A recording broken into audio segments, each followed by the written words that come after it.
Because the Chinese government shut off electrical grids in China, some Bitcoin mining operations were affected, which made the total hash rate drop by nearly 40%. This caused some bearish speculation in the market, and now Bitcoin has been testing the low 50K range multiple times since then. And people are definitely a little bit worried, a little bit scared. People are kind of on the edge of their seat.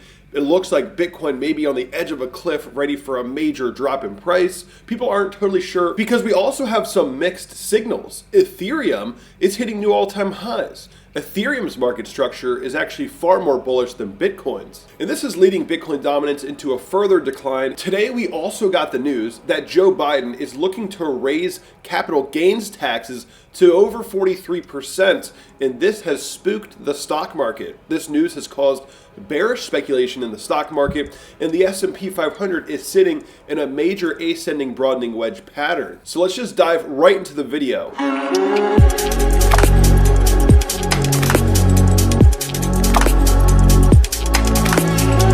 What is up, guys? Welcome back to the channel. My name is Kevin Svenson, and today we're going to be talking about the crypto market. Before we get started, hit that like button, guys, and be sure to hit that bell button so you're always notified. And if you're new to the channel, scroll down and click that big red button, that subscribe button. Click that button if you have not done so already. So here we are looking at Bitcoin on the daily chart. A lot of people have been looking at this giant uptrend that we see for Bitcoin here, and then it's kind of curled over. And now we're like, it appears that we're like on the edge of a cliff about to see a major dump, right? This is kind of what the visualization of the chart looks like right now, and why there's a lot of uncertainty about Bitcoin's recent dump. And this is something I was saying on Twitter, is that we're at the point in this correction where every 5-minute candle makes people hold their breath, because it's a little bit nerve-wracking when you look at the chart. So a lot of people are, looking at the Bitcoin chart, realizing that we have had some Wyckoff distribution going on, and a lot of people are now speculating that we may see continued downside for Bitcoin as a result. Something else that I noticed is that this exact type of pattern did play out right after March, and that we had this Wyckoff distribution followed by a move below the 50-day EMA, with some sideways action, and then a continued push up. I just wanted to point that out because I wanted to show you guys that we don't have to dump, right? But there is some signals saying that we could see further downside, but it doesn't have to happen. For the short term, which I think a lot of people are focused on right now, we do actually have some bullish divergence here on the 4-hour. So if you go down to the 4-hour chart, from this low to the next low, we do have some bullish divergence, which seems to be playing out a little bit. We are getting bought up, a lot of wicks down here. Seems like there is demand for Bitcoin above the $50,000 level. If we do break below the 51K level, then I could see us testing around 47,000 at least, this area of the volume profile, if not as low as 42K, this previous support and resistance zone, right? That would be a major area of interest for the market if we did start falling below the 50,000 level, right? I would not be surprised to see 42K show up. That'd be a great area of entry and a great area of accumulation for Bitcoin. But for now, we are getting bought up here, right? For now, we are still sustaining these levels. Something that we definitely should keep our eyes on right now is the weekly chart, the weekly MACD, actually. If we do get across a bearish cross for the weekly MACD, that could signal that there's going to be a longer than expected correction from here. But we have not yet gotten that, right? We have not yet gotten this cross. So for now, we're still holding the 10-week EMA, this pink line. If you guys notice, the 10-week EMA has been sort of our main support line. We've at least closed all weeklies since October above this line, right? We've closed all weeklies above it. So as long as we can close this weekly above it as well, then I would say that we're in pretty good shape, and that we may end up doing something like the post-March sideways action, right? Something like that is totally possible, in my opinion. We don't have to get this major dump that everyone's talking about.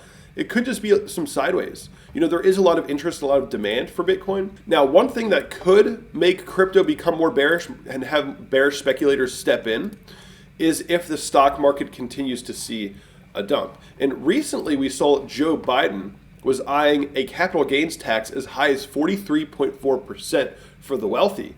And this news just came out today.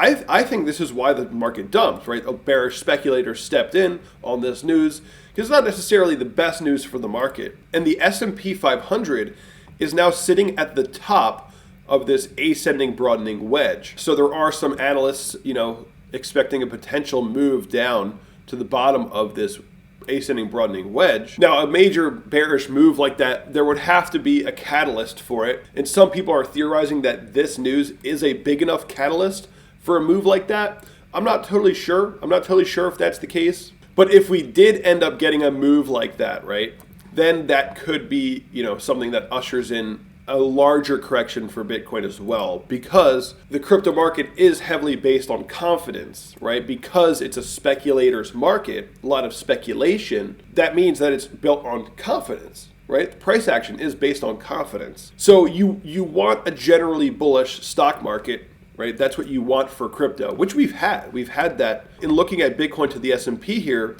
we have had, generally both Bitcoin and the S&P have been generally bullish together. So keep your eye on this correlation, right? Because they do kind of play off one another for sure. In today's news, which has been, slightly bearish news for the stock market, did cause the DXY, the US dollar index, to catch a little bit of support here.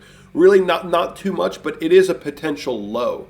This is a potential low before potential move up for the DXY, right? We definitely can't discount that right now. And Bitcoin dominance, right? Seeing one of the biggest monthly drops it's seen in a very long time. And this is, of course, because Ethereum is stealing the show, guys. Ethereum is stealing the show. Check this out. Here's the Ethereum chart. We just touched new all-time highs. And here's Bitcoin. Comparison, Ethereum, Bitcoin.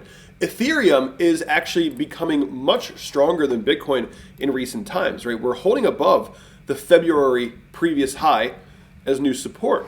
And if you look at Bitcoin, that high, we're well below it right now. So Ethereum is well ahead of Bitcoin.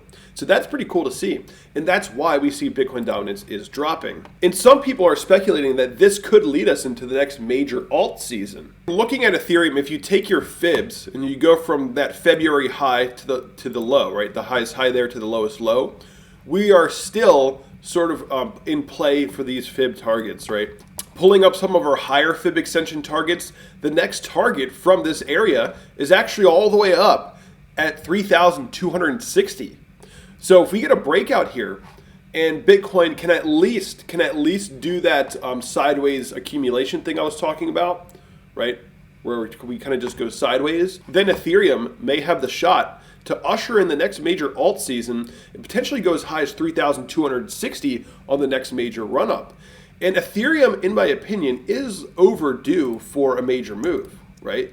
It's overdue for some growth. We've seen Bitcoin do a ton of growth, but Ethereum is really just starting to get above that previous high and just starting to break out. So it's due for some more upside, in my opinion, right? I think we're going to be headed for, those targets, 3,200, 3,600, potentially as high as 4,000 on the next major parabolic run. So definitely keep an eye out for this move right here. I think it's possible. Now, moving on to the Chainlink chart.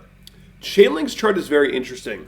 This is the longest resistance line in Chainlink history, stemming back to July 2019. And we had this resistance come in August 2020, also February 2021, and now once again. Check it out, guys. This is the USD pair. This is the most important resistance that Chainlink needs to break in order to go fully parabolic. And if Chainlink does begin to pop up above this resistance, I think this is going to usher in the next major DeFi season, and this could lead Chainlink to a triple-digit price target, right?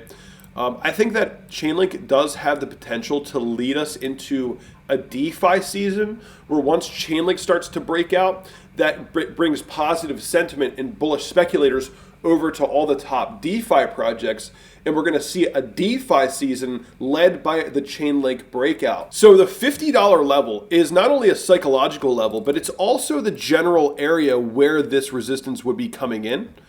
So the $50 level is a very key price that we need to pop up above. And if we can do that, I think Chainlink would go parabolic and start heading towards that $100 level. Of course, it could go higher than that.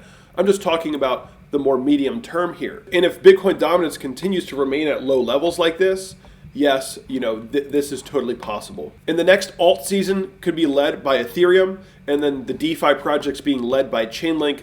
That type of stuff is totally possible, and actually what I expect in this bull market coming up pretty soon. And even though Bitcoin has seen some downside recently, we're still on track. We're still generally on track with the stock to flow model here. Even if Bitcoin did come back to test lower levels, we would likely continue this trend up and remain with the stock to flow model. We're still pretty much on track here. And I do think that we can still maintain this trend and see a major blow off top going into the summer of this year.